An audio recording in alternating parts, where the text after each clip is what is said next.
नमस्कार दोस्तों, एजुकेशन 790 से मैं सुरेश यादव। दोस्तों, आज हमारा इकोनॉमिक्स में टॉपिक है जो स्वास्थ्य व स्वच्छता संबंधी योजनाएं। स्वास्थ्य व स्वच्छता संबंधी योजनाएं तो ग्रामीण स्वास्थ्य न्यूनतम आवश्यकता कार्यक्रम का एक अंग है। वर्ष 1958 में ग्रामीण स्वास्थ्य सेवाओं के साथ परिवार नियोजन को भी समाहित कर दिया गया है। पहला देखिए, प्रधानमंत्री स्वास्थ्य सुरक्षा योजना स्वास्थ्य सुविधाओं में क्षेत्रीय संतुलन को दूर करने तथा उच्च स्तरीय चिकित्सा सुविधा उपलब्ध कराने के उद्देश्य से मार्च 2006 से शुरू की गई है। इसके अंतर्गत अखिल भारतीय आयुर्विज्ञान संस्थान एम्स, जिसका पूरा नाम है all India institute of medical science, की तर्ज पर अन्य राज्यों में 6 एम्स स्थापित करने का उद्देश्य निर्धारित किया गया। ये नए संस्थान निम्नलिखित स्थानों पर स्थापित होंगे। देखिए, पहला है पटना, भुवनेश्वर, रायपुर, भोपाल, जोधपुर और ऋषिकेश। नेक्स्ट में देखिए है राष्ट्रीय स्वास्थ्य बीमा योजना। इस योजना की शुरुआत 1 अक्टूबर 2007। देखिए दोस्तों, डेट जरूर याद रखिएगा, 1 अक्टूबर 2007। मतलब यह जरूर पूछा जाता है एग्जाम में यही पूछा जाता है। तो इस योजना की शुरुआत 1 अक्टूबर 2007 को की गई, जिसका उद्देश्य असंगठित क्षेत्र के गरीबी रेखा से नीचे रहने वाले कामगार एवं उनके परिवार के सदस्यों को स्वास्थ्य बीमा सुरक्षा कवर उपलब्ध कराना है। इस योजना में बीमाधारी व्यक्ति को नकदी रहित लेन देन के लिए एक स्मार्ट कार्ड जारी किया जाता है। इसमें प्रति परिवार प्रति वर्ष 30,000 रुपये तक की चिकित्सा सहायता प्रदान की जा सकती है। इस योजना का 75% अंशदान केंद्र सरकार द्वारा तथा 25% अंशदान राज्य सरकार द्वारा दिए जाने का प्रावधान किया गया है। अब देखिए थर्ड में क्या है, जननी सुरक्षा योजना। इस योजना की शुरुआत 12 अप्रैल 2005 को की गई। यह राष्ट्रीय ग्रामीण स्वास्थ्य मिशन के अंतर्गत इस योजना का उद्देश्य गरीबी रेखा से नीचे रहने वाले परिवार में मातृ मृत्यु दर और शिशु मृत्यु दर को कम करना है। इस योजना का लाभ 19 वर्ष से अधिक उम्र की महिलाओं द्वारा जन्मे जीवित शिशु के प्रसव के समय दिया जाता है। अब देखिए आशा का एक्रेडिटेड सोशल हेल्थ एक्टिविस्ट। आशा वस्तुतः राष्ट्रीय ग्रामीण स्वास्थ्य मिशन के अंतर्गत कार्यरत महिला कार्यकर्ता कहा जाता है। NRHM के अंतर्गत प्रत्येक गांव को एक प्रशिक्षित सामुदायिक स्वास्थ्य कार्यकर्ता उपलब्ध कराने का प्रावधान है। यह कार्यकर्ता उसी गांव की एक महिला होनी चाहिए जिसने कम से कम कक्षा 8 तक औपचारिक शिक्षा प्राप्त की हो। आशा समुदाय में स्वास्थ्य के प्रति जागरूकता बढ़ाने एवं उपलब्ध स्वास्थ्य सुविधाओं के बेहतर प्रयोग एवं पहुँच को सुनिश्चित करती है। क्या करती है? सुनिश्चित करती है। अब देखिए राष्ट्रीय ग्रामीण स्वास्थ्य मिशन। यह मिशन दूर दराज के ग्रामीण क्षेत्रों में रहने वाले निर्धनतम परिवारों को सुलभ, वहनीय और गुणवत्तापूर्ण स्वास्थ्य सेवाएं प्रदान करने के लिए प्रधानमंत्री 12 अप्रैल 2005 को शुरू किया। मिशन के अनुमानित लक्ष्यों में शिशु मृत्यु दर इन्फेंट मोर्टेलिटी रेट को घटाकर प्रति 1000 जन्म में 30 करना तथा मातृ मृत्यु दर को घटाकर प्रति 1 लाख जन्म में 100 करना तथा कुल प्रजनन दर को घटाकर 2.1% करना। यह मिशन स्वास्थ्य परिचर्या पर सार्वजनिक व्यय में वृद्धि कर रहा है, जो सकल घरेलू उत्पाद के 0.9% से बढ़कर सकल घरेलू उत्पाद का 2 से 3% हो गया है। पूरे देश में लागू इस कार्यक्रम में 18 राज्यों पर विशेष ध्यान दिया जा रहा है। NRHM के अंतर्गत ही राष्ट्रीय बाल स्वास्थ्य कार्यक्रम की शुरुआत की गई। इसकी शुरुआत की गई, राष्ट्रीय बाल स्वास्थ्य कार्यक्रम की शुरुआत की गई। अब देखिए राष्ट्रीय पोषण रणनीति 2017। राष्ट्रीय पोषण रणनीति 2017, नेशनल न्यूट्रिशन स्ट्रेटजी 2017। कृषि वैज्ञानिक M S. Swaminathan, Padmashri doctor H. Sudarshan एवं नीति आयोग के उपाध्यक्ष डॉक्टर राजीव कुमार ने 5 सितंबर 2017 को नीति आयोग की राष्ट्रीय पोषण रणनीति जारी की। अब इसमें देखिए क्या क्या है। पहला है 5 वर्ष से कम उम्र के बच्चों में अल्प वजन जो 2SD से कम स्तर को वर्तमान में 35.7 से कम करके 2022 तक 20.7 लाने का लक्ष्य। 6 से 59 माह के बच्चों में एनीमिया के स्तर को 58.47% से 19.5% करना तथा 15 से 49 वर्ष की लड़कियों महिलाओं के एनीमिया स्तर को मौजूदा 53.1 से कम करके 17.7 तक लाना। अब देखिए राष्ट्रीय स्वास्थ्य नीति 2017 नेशनल हेल्थ पॉलिसी 2017 15 मार्च 2017 को शुरू हुई थी। डेट को याद रखिएगा, 15 मार्च 2017 को राष्ट्रीय स्वास्थ्य नीति 2017 को पारित किया गया। इस नीति का मुख्य उद्देश्य भारत में सबके लिए अच्छे स्वास्थ्य तथा कल्याण के लक्ष्य को साकार करना। एक महत्वपूर्ण घटक के रूप में राष्ट्रीय स्वास्थ्य नीति में जन स्वास्थ्य पर सार्वजनिक व्यय को समयबद्ध ढंग से जीडीपी के 2.5 तक बढ़ाने का प्रस्ताव है। इस नीति के अंतर्गत इस वर्ष के अंत तक कालाजार व लिम्फेटिक फिलारियसिस के उन्मूलन का लक्ष्य रखा गया और साथ ही 2018 तक कुष्ठ रोग और 2020 तक खसरा, 2025 तक टीबी। तो ये देखिए जो है टीबी का लक्ष्य आपको याद रखना, पूछा जा सकता है कि भारत से टीबी मुक्त करने का कब तक प्लान है, तो यह है 2025 तक, ये प्रश्न आएगा। अब देखिए 7वां है आयुष्मान भारत। यह बजट 2018-19 में घोषित यह योजना 14 अप्रैल 2018 से प्रारंभ हो चुकी है।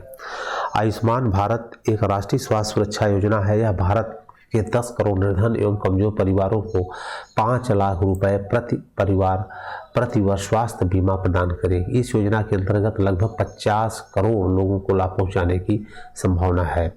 आयुष्मान भारत राष्ट्रीय स्वास्थ्य सुरक्षा मिशन के अंतर्गत पहले से चल रही राष्ट्रीय स्वास्थ्य बीमा योजना तथा वरिष्ठ नागरिक स्वास्थ्य बीमा योजना का विलय कर दिया जाएगा।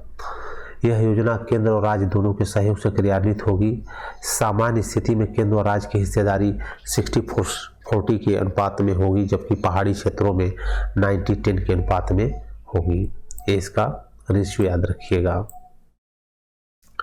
देखिए निर्मल ग्राम पुरस्कार। निर्मल ग्राम पुरस्कार ग्रामीण स्वच्छता को प्रोत्साहित करने के लिए 24 फरवरी 2005 को निर्मल ग्राम पुरस्कार प्रारंभ किए गए। इसके अंतर्गत सभी पंचायती राज संस्थाएं निर्मल ग्राम पुरस्कार के रूप में 2 लाख रुपए से लेकर 50 लाख रुपए तक नगद धनराशि पुरस्कार स्वरूप प्राप्त कर सकती हैं। इसके लिए कुछ शर्तें हैं, जैसे पंचायत क्षेत्र में आने वाले सभी घरों में शौचालय हो तथा उनका सही प्रयोग हो रहा है, क्षेत्र में खुले में शौच न किया जाता हो, क्षेत्र के सभी विद्यालयों में स्वच्छता सुविधाएं हो तथा सभी स्व शिक्षा विद्यालयों में छात्र छात्राओं के लिए अलग अलग शौचालय हो, सभी आंगनबाड़ी केंद्रों में स्वच्छतागत सुविधाएं हो और साफ सफाई का स्वच्छतापूर्ण वातावरण हो। अब देखिए नेक्स्ट है मिशन इंद्रधनुष। वेरी इंपॉर्टेंट प्रश्न यहाँ से काफ़ी बना है। केंद्रीय स्वास्थ्य एवं परिवार कल्याण मंत्रालय ने दिसंबर 2014 को मिशन इंद्रधनुष प्रारंभ किया। इसका उद्देश्य वर्ष 2020 तक संपूर्ण टीकाकरण के कार्य को पूर्ण करना है। इसके अंतर्गत सभी बच्चों को 60 टीके दिए जाते हैं ताकि उन्हें देखिए डिप्थीरिया, काली खांसी, टिटनेस, पोलियो, क्षय रोग, खसरा, हेपेटाइटिस बी जैसी बीमारियों से बचाव की प्रतिरोधक क्षमता दी जा सके। मिशन इंद्रधनुष की शुरुआत सुशासन दिवस गुड गवर्नेंस डे 25 दिसंबर को अवसर पर की गई। सुशासन दिवस पे की गई गुड गवर्नेंस डे 25 दिसंबर को। 25 दिसंबर को पूर्व प्रधानमंत्री श्री अटल बिहारी वाजपेयी का जन्मदिन है, इसीलिए इसी दिन को सुशासन दिवस के रूप में मनाया जाता है। अब देखिए मिशन इंद्रधनुष की मुख्य प्रावधान। मिशन इंद्रधनुष के अंतर्गत 4 विशेष टीकाकरण अभियान चलाए जाने हैं। जनवरी से जून 2015 के मध्य इन अभियान की सघन योजना तथा निरीक्षण के लिए कार्यक्रम बनाए गए हैं। केंद्रीय स्वास्थ्य एवं परिवार कल्याण मंत्रालय ने देश के ऐसे 201 जिलों की पहचान की है जहां टीकाकरण का कार्य 50% से अधिक पूरा नहीं किया जा सका है। ऐसे जिलों को सामान्य टीकाकरण के अंतर्गत लाने के लिए विशेष अभियानों से जोड़ा जा रहा है। प्रथम चरण के अंतर्गत शामिल 201 जिलों के बाद 297 जिलों में दूसरे चरण में विशेष टीकाकरण अभियान से जोड़ा जाएगा। केंद्रीय स्वास्थ्य एवं परिवार कल्याण मंत्रालय को विश्व स्वास्थ्य संगठन WHO, यूनिसेफ तथा रोटरी इंटरनेशनल से तकनीकी सहयोग प्राप्त हो रहा है। अब देखिए 10वां है विद्यालय स्वच्छता कार्यक्रम school sanitisation programme. School sanitisation programme में क्या है, विद्यालय में स्वच्छता कार्यक्रम चलाए जाने का उद्देश्य है कि विद्यार्थियों की शौचालय की समस्या का समाधान होगा तथा ये विद्यार्थी घरेलू स्वच्छता कार्यक्रम में सफल बनाने में प्रेरक का कार्य करेंगे। प्रत्येक विद्यालय में निर्मित किए जाने वाले शौचालय की अधिकतम लागत 20,000 रुपये रखी गई है, जिसका खर्चा केंद्र, राज्य तथा विद्यालय क्रमशः 60-30-10 के अनुपात में वहन करेंगे। 60-30-10 के अनुपात में वहन करेंगे। अब देखिए संपूर्ण स्वच्छ पर्यावरण, टोटल क्लीन एनवायरनमेंट। संपूर्ण स्वच्छ पर्यावरण सृजन के अंतर्गत सरकार प्रयास कर रही है कि वर्ष 2017 तक एक स्वच्छ परिवेश की प्राप्ति की जा सके तथा खुले स्थान पर मल त्याग की बुरी आदत पूरी तरह से खत्म कर दी जाए। इसी तरह वर्ष 2022 तक देश की प्रत्येक ग्राम पंचायत में ठोस और तरल अपशिष्ट का प्रभावी प्रबंधन करने की व्यवस्था करने का लक्ष्य निर्धारित किया गया है। अब 12वां देखिए है स्वच्छ भारत अभियान। स्वच्छ भारत अभियान प्रधानमंत्री द्वारा राष्ट्रपिता महात्मा गांधी के जन्मदिन 2 अक्टूबर 2014 को स्वच्छ भारत अभियान की शुरुआत की गई। स्वच्छ भारत अभियान की संकल्पना प्रत्येक व्यक्ति तक शौचालय, ठोस और तरल अपशिष्ट के प्रबंधन की प्रणाली सहित स्वच्छता सुविधाओं की पहुंच का मार्ग प्रशस्त करने, ग्रामीण स्वच्छता और सुरक्षित तथा पर्याप्त पेयजल आपूर्ति करने के लिए की गई है। तो ये देखिए एक कदम स्वच्छता की ओर, ये इसका लोगो है।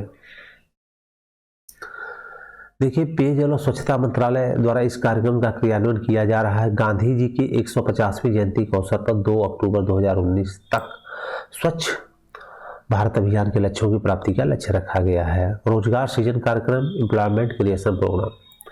दोस्तों देखिए बड़े इंपॉर्टेंट टॉपिक है, थोड़ा समय लगेगा, लेकिन अगर 2 से 3 बार वीडियो सुन लेंगे तो आपको अवश्य इसमें अच्छा नॉलेज हो जाएगा। और दोस्तों आप सब अगर वीडियो अच्छा लग रहा है इसको लाइक कर देना और चैनल को हमारे अवश्य सब्सक्राइब कर लीजिए, इससे हमारा मोटिवेशन बढ़ता है। और दोस्तों हमारा लक्ष्य यही है कि हमें अपने चैनल पे सारी सिविल सर्विस की तैयारी के प्रोग्राम को प्रोवाइड करना। स्वरोजगार के लिए ग्रामीण युवकों के प्रशिक्षण का कार्यक्रम, training of rural youth for self employment, इसकी शुरुआत 15 अगस्त 1979 में की गई। इस योजना के अंतर्गत गरीबी रेखा से नीचे जीवन यापन करने वाले परिवार के युवकों को छोटे स्तर के स्वरोजगार शुरू करने के लिए प्रशिक्षण देने की व्यवस्था की गई थी। अब देखिए प्रधानमंत्री रोजगार योजना 2 अक्टूबर 1993 को ही शिक्षित बेरोजगार युवाओं को व्यापारिक कारोबारी के लिए आर्थिक सहायता देने के लिए प्रधानमंत्री रोजगार योजना की शुरुआत की गई।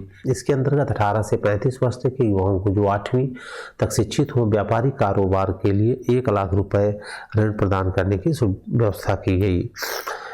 इसमें 2 या 2 से अधिक लोगों की सम्मिलित समूह के लिए 10 लाख रुपए तक के ऋण प्रदान करने की व्यवस्था है। PMRY को वर्ष 2008 में प्रारंभ प्रधानमंत्री रोजगार सृजन कार्यक्रम में समन्वित किया गया। देखिए प्रधानमंत्री रोजगार सृजन कार्यक्रम में क्या है, 15 अगस्त 2008 को प्रधानमंत्री रोजगार सृजन कार्यक्रम की शुरुआत की गई। प्रधानमंत्री रोजगार योजना तथा ग्रामीण रोजगार सृजन कार्यक्रम का इसमें विलय कर दिया गया। इसके द्वारा सूक्ष्म लघु उद्योगों की स्थापना के लिए सब्सिडी युक्त साख उपलब्ध कराकर ग्रामीण तथा शहरी क्षेत्रों में रोजगार के नए अवसरों का सृजन किया जाएगा। खादी एवं ग्रामोद्योग आयोग को इसकी नोडल एजेंसी बनाया गया है। इस योजना के अंतर्गत सामान्य श्रेणियों के अभ्यर्थियों को परियोजना लागत का 10% स्वयं वहन करना होगा, जबकि विशेष वर्गों जैसे अनुसूचित जाति, जनजाति, अन्य पिछड़े वर्ग, अल्पसंख्यकों, महिला, विकलांग, भूतपूर्व सेवाकर्मी तथा पूर्वोत्तर, पर्वतीय एवं सीमावर्ती क्षेत्र के अभ्यर्थियों के लिए यह राशि 5% होगी। शहरी क्षेत्रों में सामान्य श्रेणी के लोगों में 15% तथा विशेष वर्ग के लाभार्थियों के लिए 25% सब्सिडी दी जाएगी। अब देखिए इसमें विश्व रोजगार एवं सामाजिक दृष्टिकोण प्रवृत्ति 2017 जनवरी 2017 में अंतर्राष्ट्रीय श्रम संगठन द्वारा विश्व रोजगार एवं सामाजिक दृष्टिकोण प्रवृत्ति 2017 नामक रिपोर्ट प्रकाशन किया गया। वर्ष 2017 में वैश्विक बेरोजगारी दर में 5.7% से बढ़कर के 5% तक पहुंचने का अनुमान है, जिसमें 34 लाख नए बेरोजगार बढ़ जाएंगे। भारत में बेरोजगारी दर वर्ष 2016 में 3.5 से, जबकि वर्ष 2017 में इतना अनुमानित है, लेकिन ये डाटा पुराना है, अब लेटेस्ट इसको अपलोड कर देंगे। इस रिपोर्ट के अनुसार 2017 में वैश्विक अर्थव्यवस्था की वृद्धि दर 3.1% रही, जो पिछले 6 वर्षों में न्यूनतम रही। देखिए दीनदयाल उपाध्याय कौशल विकास योजना 25 सितंबर 2014 को 14 को दीनदयाल कौशल विकास योजना का शुभारंभ किया गया। इस योजना का मुख्य उद्देश्य ग्रामीण गरीबों के लिए मांग आधारित निःशुल्क कौशल प्रशिक्षण उपलब्ध कराना। इस योजना के माध्यम से खुदरा आतिथ्य, स्वास्थ्य, निर्माण, ऑटोमोबाइल, चमड़ा, बिजली, प्लम्बिंग, रत्न और आभूषण जैसे 250 से अधिक व्यवसायों में अनेक कौशल प्रशिक्षण कार्यक्रमों के लिए वित्त पोषण किया जाता है। दीनदयाल उपाध्याय कौशल विकास योजना की मुख्य विशेषताएं निम्नलिखित हैं। पहला है समावेशी विकास हेतु कार्यक्रम तैयार करना, लोगों को प्रशिक्षण देकर आजीविका उन्नयन पर बल देना, 75% प्रशिक्षित उम्मीदवारों के लिए रोजगार की गारंटी। अब देखिए गर्व ऐप क्या है, तो दीनदयाल उपाध्याय ज्योति योजना के अंतर्गत होने वाले ग्रामीण विद्युतीकरण की निगरानी में मदद हेतु जनवरी 2016 में ग्रामीण विद्युतीकरण ऐप गर्व की शुरुआत की गई। इसी क्रम में 20 दिसंबर 2016 के गर्व ऐप 2 को भी लॉन्च किया जा चुका है, जिसमें 6 लाख गाँव से संबंधित आंकड़े हैं, जिसमें 15 लाख बस्तियों में रहने वाले 17 करोड़ लोग शामिल हैं। घरों में विद्युतीकरण की निगरानी के लिए इन गांवों को प्रत्येक बस्ती का मानचित्रण किया गया था। 6 अप्रैल 2017 को इस ऐप को पुनः उन्नत किया गया है। अब देखिए वैश्विक पारिश्रमिक रिपोर्ट 2016-17, देखिए डाटा अब पुराना है, इसका कोई मतलब नहीं है। अंतर्राष्ट्रीय श्रम वैश्विक रिपोर्ट, तो ये ध्यान देना कि अंतर्राष्ट्रीय श्रम संगठन इसको निकालता है। इस रिपोर्ट का शीर्षक है कार्यस्थल पर पारिश्रमिक में असमानता। अब डाटा देखिए पुराना है, इसलिए हमें लग रहा है इसकी जरूरत ज़्यादा नहीं है। अब देखिए यहाँ देखते हैं महात्मा गांधी राष्ट्रीय ग्रामीण रोजगार गारंटी अधिनियम। ग्रामीण बेरोजगारी, भूख और गरीबी को समाप्त करने के लिए केंद्र सरकार का महत्वाकांक्षी राष्ट्रीय रोजगार गारंटी योजना 2 फरवरी 2006 याद रखिएगा वो प्रारंभ की गई। इस बाद में इस योजना का नाम बदल करके महात्मा गांधी राष्ट्रीय रोजगार गारंटी अधिनियम मनरेगा कर दिया गया।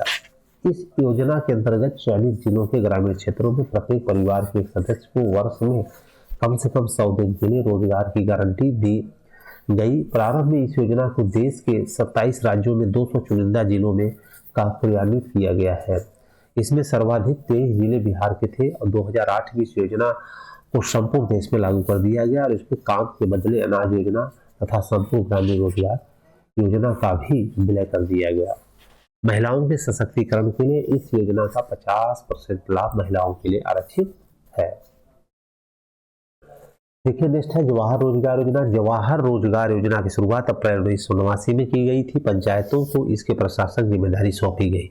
इसके अंतर्गत कुल रोजगार में 30% हिस्सा महिलाओं के लिए आरक्षित किया गया था। इस योजना का उद्देश्य ग्रामीण क्षेत्रों में स्त्रियों और पुरुषों को लाभकारी रोजगार प्रदान करना, ग्रामीण आधारभूत संरचना का विकास करना, ग्रामीण क्षेत्रों में जीवन की गुणवत्ता में सुधार लाना आदि था।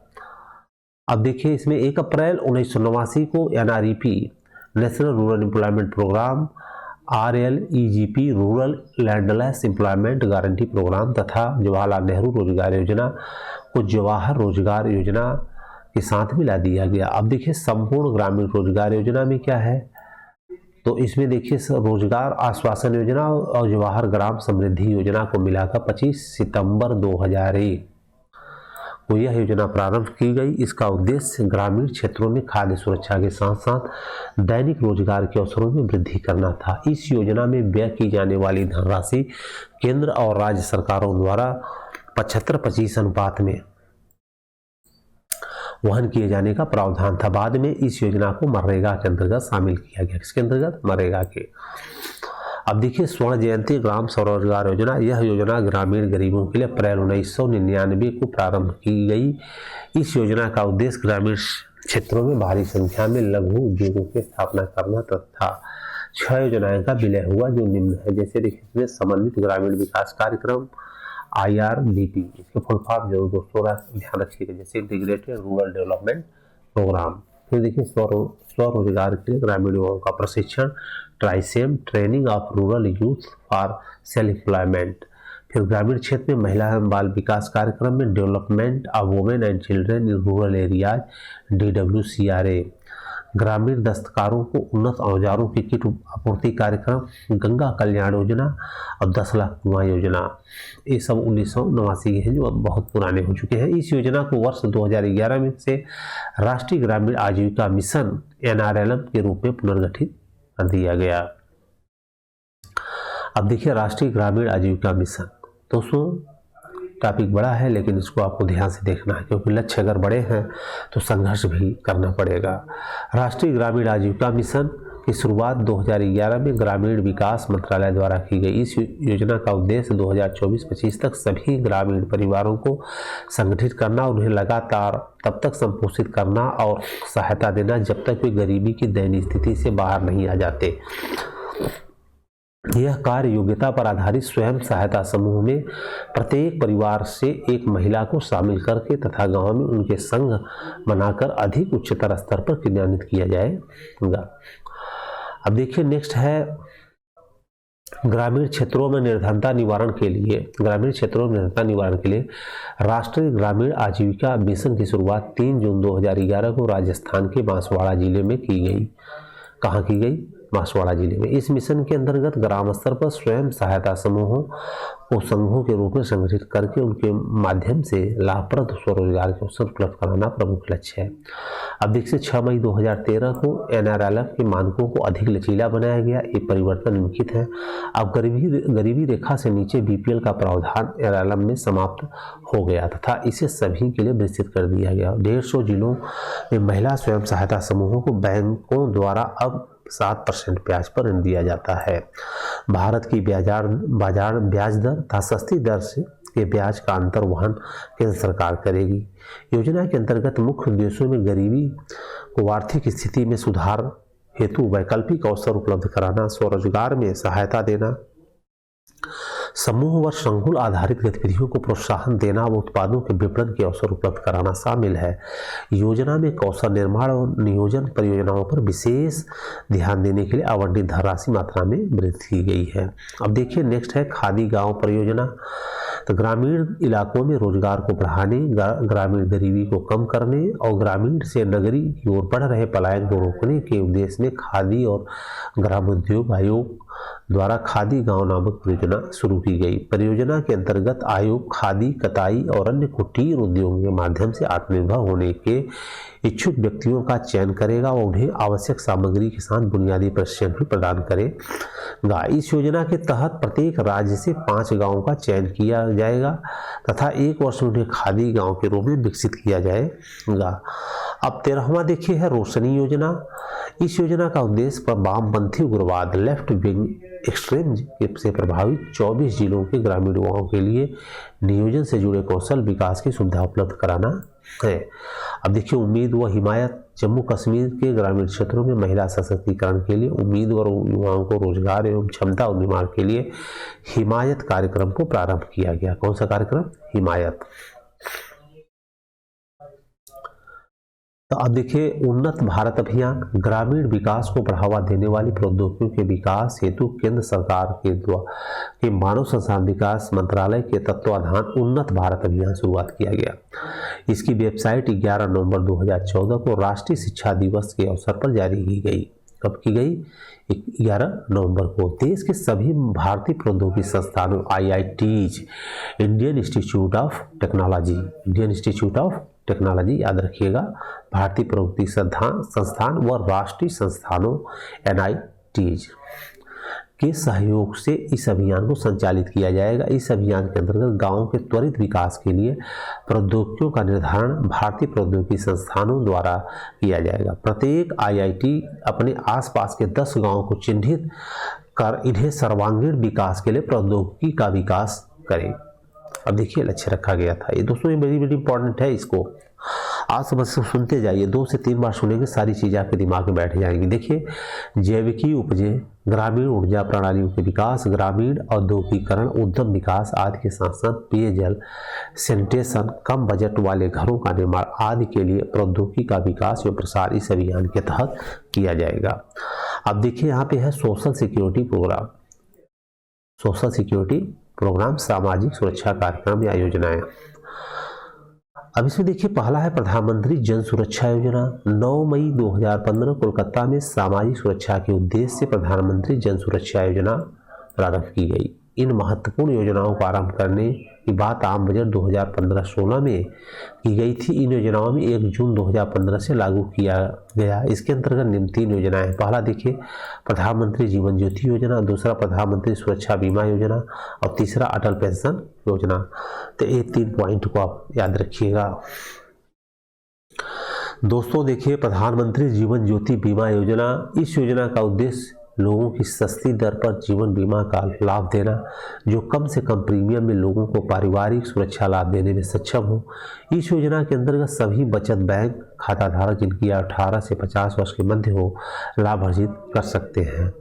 अब योजना की मुख्य विशेषताएं क्या क्या हैं। इस योजना के अंतर्गत बचत खाता धारकों को वार्षिक 330 रुपये के प्रीमियम पर जीवन बीमा कवर प्रदान किया जाता है। किसी दुर्घटना में मृत्यु की स्थिति में 2 लाख रुपए का जीवन बीमा भी कवर प्रदान किया जाता है। ये देखिए योजना की मुख्य विशेषता है।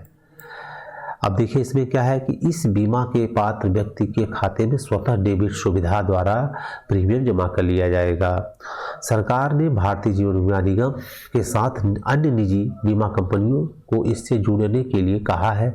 यह योजना 1 जून 2015 से वार्षिक आधार पर जारी है। अब देखिए दूसरा है प्रधानमंत्री सुरक्षा बीमा योजना। याद रखिए प्रधानमंत्री सुरक्षा बीमा योजना जीवन सुरक्षा से जुड़ी इस योजना को दुर्घटना बीमा योजना के रूप में देखा जा रहा है, जिसमें व्यक्ति को 12 रुपये की वार्षिक प्रीमियम पर प्रधानमंत्री सुरक्षा बीमा योजना प्रदान की जाएगी। अस्थायी निःशक्तता की स्थिति में 1 लाख रुपए का बीमा कवर प्रदान किया जाएगा। याद रखिए 1 लाख रुपए का। इस योजना का लाभ 18 से लेकर 70 वर्ष तक की आयु के व्यक्तियों को उपलब्ध कराया जाएगा। अब देखिए नेक्स्ट है प्रधानमंत्री वय वंदना योजना। प्रधानमंत्री वय वंदना योजना प्रावधानों में संशोधन। वरिष्ठ नागरिकों की सामाजिक सुरक्षा को सुनिश्चित करने हेतु भारत सरकार 21 जुलाई 2017 को प्रारंभ प्रधानमंत्री वय वंदन योजना के प्रावधानों में संशोधन किया है। 2 मई 2018 को इस योजना में निवेश की अधिकतम राशि को 7,50,000 रुपये से बढ़ा के 15 लाख रुपए कर दिया, जबकि न्यूनतम राशि 1,50,000 रुपये है। याद रखिएगा इस योजना का शुभारंभ वित्त मंत्री द्वारा 21 जुलाई 2017 को किया गया था। यह योजना भारत सरकार द्वारा प्रारंभ की गई एक पेंशन योजना है। इसमें लाभार्थी 60 वर्ष से अधिक उम्र के वरिष्ठ नागरिक। अब देखिए आपका है अटल पेंशन योजना। यह योजना 18 से 40। अब देखिए अटल पेंशन योजना, यह योजना 18 से 40 वर्ष तक की आयु के असंगठित क्षेत्र में कार्य श्रमिकों के लिए है। इस योजना से जोड़ने वाले व्यक्ति को 60 वर्ष की आयु के बाद कम से कम 1,000 रुपये तथा अधिकतम 5,000 रुपये तक की पेंशन राशि प्रत्येक माह प्राप्त कर सकेंगे। इस योजना के अंतर्गत केंद्र सरकार द्वारा पात्र अंशदाता के बैंक खाते में कुल अंशदान का आधा हिस्सा अथवा 1,000 रुपये प्रत्येक महीने जमा किए जाएंगे। सरकार द्वारा 5 वर्षों तक की राशि जमा की जाएगी। सरकार का अंशदान उन्हीं व्यक्तियों के लिए होगा जो 31 दिसंबर 2015 तक इस योजना से जुड़ेंगे। कोई भी व्यक्ति जो अन्य सामाजिक सुरक्षा योजना से जुड़ा है अथवा आयकर दाता है, इस योजना का लाभार्थी नहीं बन सकता। इस योजना का लाभार्थी नहीं बन सकता। अब दोस्तों देखिए आगे जो इसमें है जनधन योजना, जो सभी सुने होंगे इसको। प्रधानमंत्री ने गरीबों के लिए जनधन योजना प्रारंभ की गई। इसके अंतर्गत प्रत्येक परिवार को बैंक खाते से जोड़ा जाएगा, जिससे योजनाओं की राशि सीधे उन तक पहुंच सके। खाता धारक 5,000 रुपये को ओवरड्राफ्ट सुविधा, 1 लाख रुपए की दुर्घटना बीमा और 30,000 रुपये के जीवन बीमा कवर की भी सुविधा मिलेगी। इसके अतिरिक्त बैंक प्रतिनिधि, बैंकिंग करेस्पॉन्डेंट को 5,000 रुपये का पारिश्रमिक देना भी शामिल है। बैंक प्रतिनिधि खाता धारकों तथा बैंक के बीच अंतिम संपर्क के रूप में कार्य करता है। अब देखिए आजीविका ग्रामीण एक्सप्रेस योजना, केंद्रीय ग्रामीण विकास मंत्रालय 20 जुलाई 2017 का आजीविका ग्रामीण एक्सप्रेस योजना आरंभ करने को घोषणा की गई। इस योजना को दीनदयाल अंत्योदय योजना राष्ट्रीय ग्रामीण आजीविका मिशन के अंतर्गत एक उपयोजना के रूप में आरंभ किया गया। इस योजना का उद्देश्य डे एनआरएलएम के तहत स्वयं सहायता समूहों के सदस्यों को आजीविका के वैकल्पिक स्रोत प्रदान करना तथा सुरक्षित, सस्ती एवं सामुदायिक स्तर पर संचालित ग्रामीण परिवहन व्यवस्था सुदृढ़ करना। साथ ही ग्रामीण क्षेत्रों में ई रिक्शा, 3 व्हीलर और 4 व्हीलर सेवाएं उपलब्ध कराना भी इसके उद्देश्यों में शामिल है, जिससे ग्रामीण क्षेत्रों में शिक्षा, स्वास्थ्य एवं बाजारों तक लोगों की पहुंच को सुविधाजनक बनाया जा सके।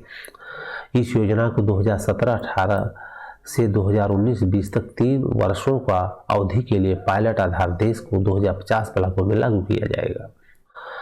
अब दोस्तों देखिए, मजबूत व पारदर्शी जवाबदेही फ्रेमवर्क। ग्रामीण विकास विभाग ने अपनी सभी कार्यक्रमों के लिए एक सशक्त और ठोस जवाबदेही फ्रेमवर्क विकसित किया है। यह फ्रेमवर्क सामाजिक आर्थिक जनगणना 2011 की ध्यान में रखते हुए पात्रता के सिद्धांत, सामाजिक अंकेक्षण, वित्तीय समीक्षा, भौगोलिक अंकन और सूचना प्रौद्योगिकी के उपयोग पर आधारित है। इसका मुख्य उद्देश्य ग्रामीण विकास विभाग द्वारा चलाए जा रहे कार्यक्रमों के संदर्भ में एक पारदर्शी ढांचा का अपनाना है तथा भ्रष्टाचार के प्रति शून्य सहिष्णुता बनाए रखने में महत्वपूर्ण प्रगति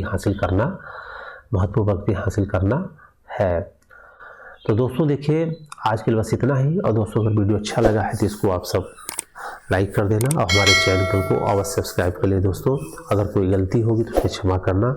जय हिंद, जय भारत।